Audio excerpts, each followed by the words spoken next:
సరదాగా భద్రాచలం వెళ్దాం అనుకున్నాం. అమీర్పేటలో ఎక్కి డైరెక్ట్ సికింద్రాబాద్ ఈస్ట్లో దిగాం. అక్కడ జనరల్ టికెట్ తీసుకున్నాం ₹110. రాత్రి 11:45 టికెట్ ట్రైన్. మా వాళ్ళు చూసి భయపడ్డారు. నేనే ఏదో ఒకలా స్వెటర్ చింపుకొని మరి సీట్లు చూశాను. ఏదో అన్నారు, రీల్ చేసాం. తర్వాత భద్రాచలంలో దిగాం. అక్కడ ఆటో మాట్లాడుకొని డైరెక్ట్గా గోదావరి రివర్కి వెళ్ళాం. ఆటోలోంచి వెళ్తున్నాం. వీళ్ళేమో హ్యాపీగా కూర్చున్నారు, నాతో వీడియోలు చేయించారు. చూడండి ఫ్రెండ్స్, ఇది గోదావరి గట్టు. డైరెక్ట్ గోదావరి గట్టుకు వస్తాం. వీళ్ళేమో రూములు అన్నారు. రూములు లేవు, బొక్కలేవు. గోదావరిలో చేద్దాం, ఇదే బాగుంటుందని డైరెక్ట్ గోదావరి. ఎదుగుని ఫ్రెండ్స్, ఇది మన గోదావరి, భద్రాచలం గోదావరి. ఈ కుక్క పిల్ల అంటే మా ఫ్రెండ్కి ఇష్టం, సో అందుకే తీశాను.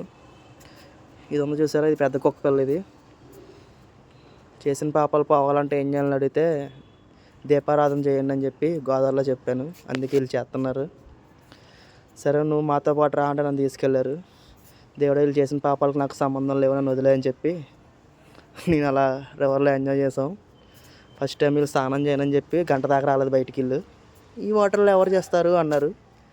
తర్వాత అంతా అయిపోయాక నటించడానికి 2 ఫోటోల కోసం ఈ 200 పెట్టుకొని దీపారాధనలు చేశారన్నమాట గోదావరిలో.